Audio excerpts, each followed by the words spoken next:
So we're gonna just begin with a good advantage where I have control over both elbows. In this position, I have my hand underneath, grab the armpit. So this is just the first pressure. Like in salsa, I'm using the shoulders, and I'm just using the shoulder to press on him. Like I'm not rotating a lot, it's just the pressure. Just the shoulder that creates the pressure. So I have it here. I need to pull my elbow. I'll rotate it in a bit to show you as well. You see the distance between my elbow and my knee? It's not supposed to be there. Like he should be able to just pull his elbow down here. So as soon as I manage to get control of this elbow, I can grab the armpit or grab my hands together. But here, pull my elbow underneath. And I need to, so I won't lose the pressure after I apply it on his chin. I need to keep the elbow on the floor. If my elbow goes off the floor, the pressure goes off of him as well. So get here, pull my elbow underneath, try to keep it on the floor, and I'm just going for his, I always get the mix up, chin or cheek? Chin, right. Yeah, thanks. So I just put my shoulder on the chin here. I'm not putting it on his neck or trying to choke him or whatever. Just on the chin to control his head like this. Force him to face this way. Pull it underneath, and then I'm just pushing the shoulder down. It can create a lot of pressure. It's not a lot of effort that I put into it. It's just aligning my bones like this. Okay, but try this, and make sure you pull the elbow underneath your thigh. So I don't want this space here, I'm just pulling it underneath. But the elbow's on the floor the whole time. Okay, one other thing that I want you to try out as well is the position on my back. I'm arching my back a little bit. If I'm not arching and he starts to bridge and move around, he can move me so much more. Yeah, if you bridge away from me as well. And then if I arch the back and bridge now, you should feel a lot of difference. So play with those things just a little bit. Switch on your own, and when you're on top, you'll just ask your opponent to bridge or whatever. So he'll just bridge or move when I ask him to. Okay, I try it out a couple of times, then we switch. Okay, thanks. To start with that. So from here, make sure you pull your elbow inside. If you manage to get his elbow to the outside here, kill his far near side elbow, like here, you should have a hard time pulling his elbow in. If there's space between my knee and my elbow, I'm not controlling his elbow. He'll just pull it in without an effort. But of course, he'll start to move, bridge, and his elbow will begin to start to slide in. And as soon as I feel it coming in between us, I'm going to switch. So I'm just going to switch to this position here. And I need to beat his elbow. Like he wants his elbow to come to the floor or to his side. I want to place my hip here before he manages to get his arm here. So while me on top is while I'm building up the timing of when to switch, he's not just gonna put it all the way through. Right?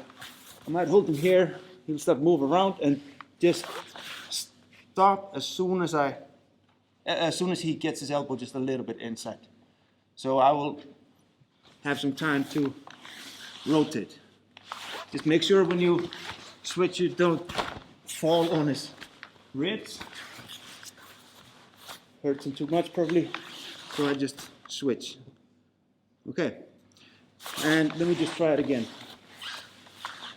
Okay, he has to move around to get the elbow, and I switch before he gets it between us. Okay, and I switch my hand position, so I'm underneath his head, possibly grabbing his armpit. When I change, I go here. So the hand that's underneath just goes palm down. Okay, one more time. So I'm here. He starts to move around, get his elbow in. and I switch here. That's it for now. We'll add on. So this is the position that we're going to work with for the rest of the class, but just practice this switching. Okay, you want to see it again or have any questions? His head. Yes, if he starts a bridge. I'm coming on. I'll get to that later on. Is there a reason why you grab your hand instead of his elbow with your upper arm, like with your left arm? This elbow? Yeah. Yeah. Yes. To kill the bridge, and we'll get to that later on. Good questions. Okay, so just practice the switch and then go back and forth, like both of us will try. Okay, thank you. So, getting this timing, like if I manage to kill this elbow, the near side elbow, and I feel he's about to get it in, I want to be there before he gets his elbow here. Okay, and one more time. I'm too late. Like, get your elbow in. This will be too much of a struggle. So it's better if I feel like, okay, he's almost getting it in, to just switch before he manages to get his elbow in. This is a good control, but for what I'm going to show you, we're going to use this arm to do something else. So to fight this elbow, I'm mainly using my knee, thigh, and my hip. Fill this space so he can't pull his arm in. But like I said, I rotate the hand like this, and it's to kill the bridge. So if he's about to bridge into me, like this, I'm just putting my forearm, and do it again. Because he needs to turn his head this way if he wants any power to the bridge in the same direction. So I'm not extending my arm. If I extend it, I might go on his throat, and that doesn't stop him from turning his head. Like he can go here. So I need to be placing my forearm on his jawline here. I'll do it one more time. And the whole time I'm trying to keep this closed in, because he will fight to get the elbow down again. Okay? And if that happens, I would switch back to here, because this is not good. He can't just shrimp and leave. So if he's turning into me, I can use this to stop that bridge. And if he's going away from me, I try to put my head down here. So if you bridge this way, no, the other way. Yeah, like you taking me over. I'm just gonna put my head down. Okay, so just play with this now. You can even start from this position. So you continue working on the timing of when to switch to this. And here's the bridge. And right now, when we're just starting it, on top, you just ask if they're gonna bridge into you or bridge away. Okay, so you just put the head down, same side as your body, if he's trying to bridge me or take me over, or use the forearm on the jawline. You can extend it, but make sure it's on the jawline. It's less likely for him to be able to turn if I have my hand like this. If it's extended, he might get his cheek over. Okay, you want to see it again, or? Yeah.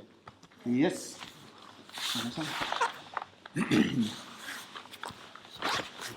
So switch here, and so here I'll just adjust here. Okay, and bridge into me, and again just into me.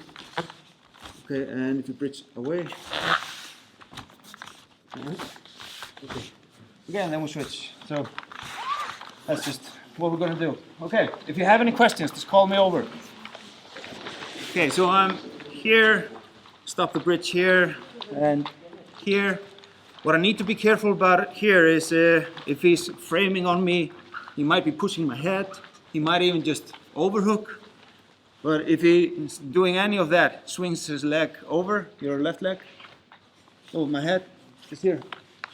He'll catch me in an arm bar, right here. So as soon as I feel my balance is threatened, I'm just going to switch my feet a little bit, just like this. Okay, here I'm still fighting. If I feel like he's going to try to swing his leg over, I'll just switch back to my knees. Just stay there for a second. So if I'm in this position, I feel like he's about to swing or feel like he's framing here on me, it will take too much time for me to switch my feet and get up on my knees. So I'll just be ready for it. Here, I need this leg to keep pressure or pushing into him, but then it's just going here. So here, I feel like he's about to, like pushing me back, or maybe just for communication's sake, don't push in my throat right now. It will be really good while rolling, but just so you can understand. Thank you. So he's framing, like trying to push me back. I will switch and get back to my knees, and I might even try to immediately kill this elbow again to get it to the outside. Okay, so we're just gonna add this to it now. Push here, even if he does only the overhook, like he might be able to just go swing back and forth and then catch me with his thread. I should be able to stop that just by going to my knees. Okay, you want to see it again or try? Yes. Do the pushing. Sure. Here.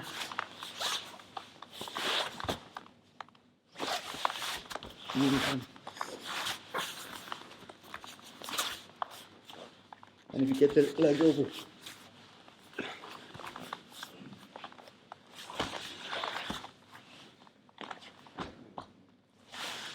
So I can fight it if I'm on my knees.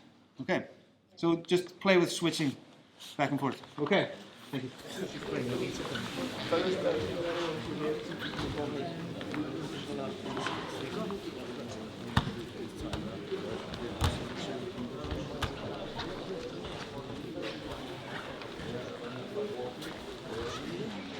Okay, we're going to do a set of rounds now for me on top to play with these things that I've shown you. So on bottom, he's just helping me out. Like if he's trying to get his elbow in, for now, he's just getting it a little bit in. So he's leaving space for me to help me build my timing of when to switch, because I want to beat him to this space. Like he wants to close this, but I want to fill it before he can get his elbow in. So we will start here. And if it happens to be so tight that he's just not getting his elbow through, I will have to create space so I can practice what we're going to do. So, but remember, on bottom, you're not closing the space. You have to leave something left for me just to build up timing. So it's closed. Can you put your arm through? No, you probably have to. Almost. Yeah, almost. Yeah, if you bring it out again. So we just start here. As soon as I feel he is about to escape his arm, I will go here. Now he will just start bridging. Okay, not in a pattern, like not always here and then here and here, just irregular pattern. And he might also start pushing me. But he has to do it slowly at the beginning so I can build up timing for when to do what. So there are three things that I'm doing now. If he bridges into me, I'm using my forearm on his jawline. If he bridges away from me, like trying to flip me over,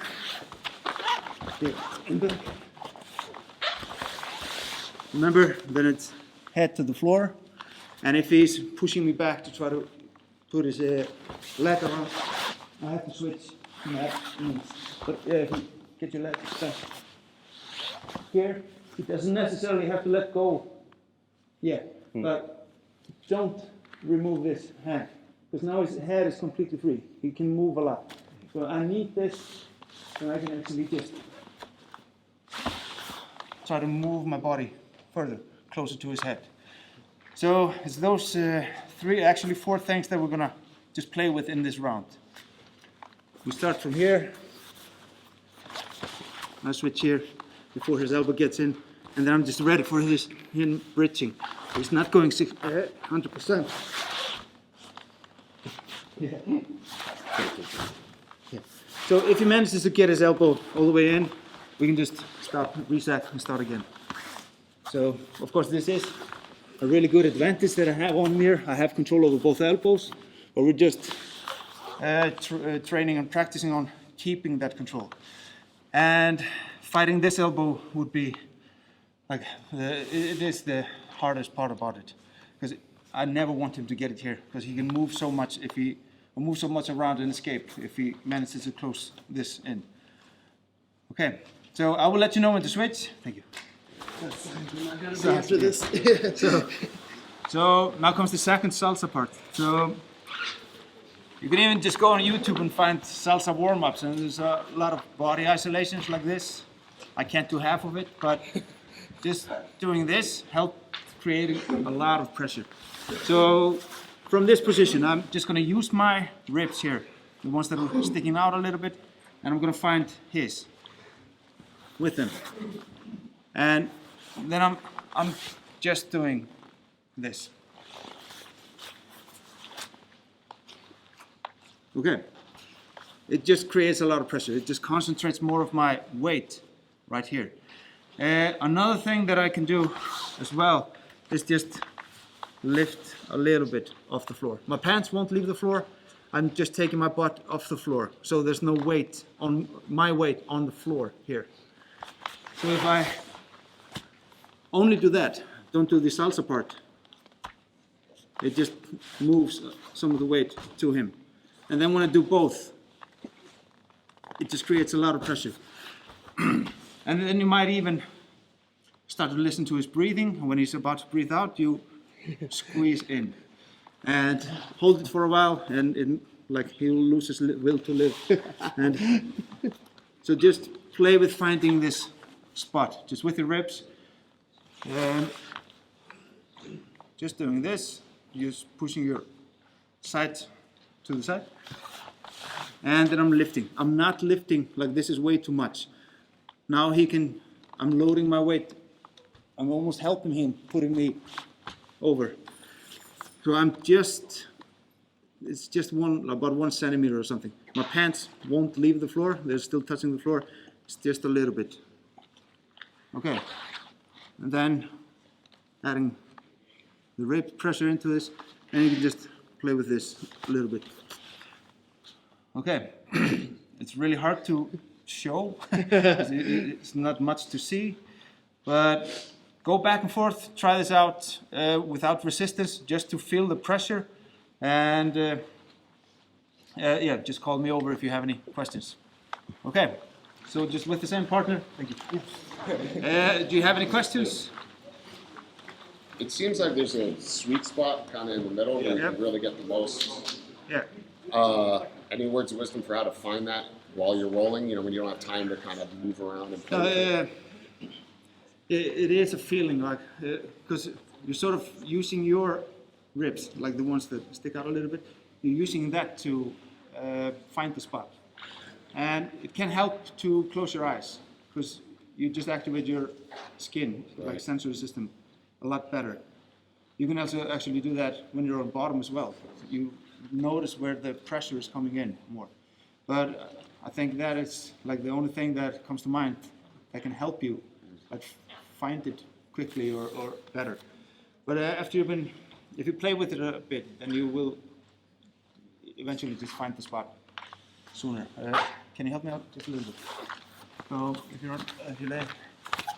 So the pressure is like coming in from the side a little bit. It's not coming down here. Okay. Yeah, so that's it. Like if I'm rolling and you're like trying to get your elbow out or swimming, at the same time I'm fighting for this, I'm searching with my wrist to find the spot.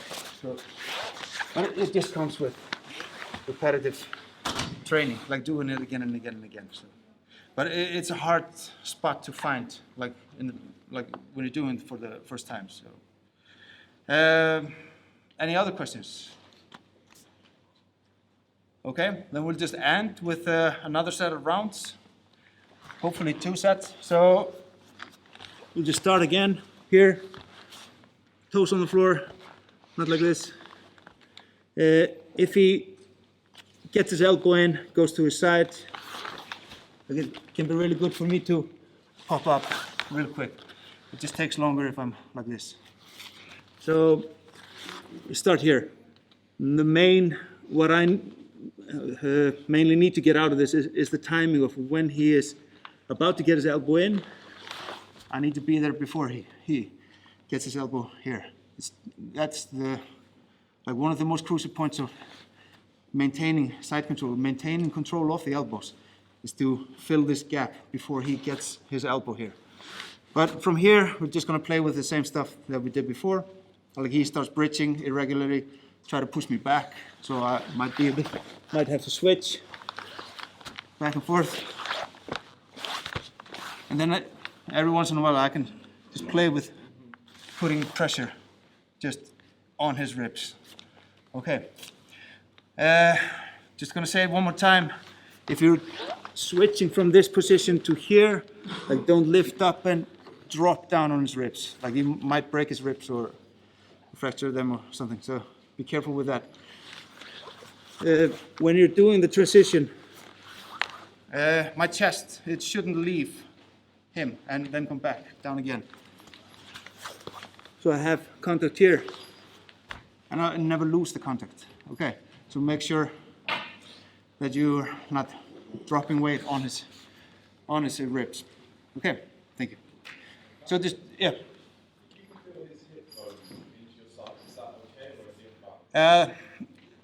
No, it would probably hurt me because it's so hard. But I would just try to slide up or go to my hands and knees. Yeah. Did that answer the question? Yeah, here. Are you talking about if he feels his? Yeah, yes. Sorry, I misunderstood. So here, I'm way over. Here, he should just like bridge a little bit and I'm all off the floor. Because I need my hips almost on the floor. I'm just lifting like maybe this off the floor. Just to transfer the weight, my weight off the floor and onto his ribs. Okay, thanks again. Thank you. So just with the same partner you already have, you decide who starts on bottom. I will let you know when to switch. And yeah, we have time for 2 rounds. So just get into position. You start on your knees with the advantage of having both elbows. I have time for 2 rounds each. Thanks for class. Hope you learned something from it. So thank you.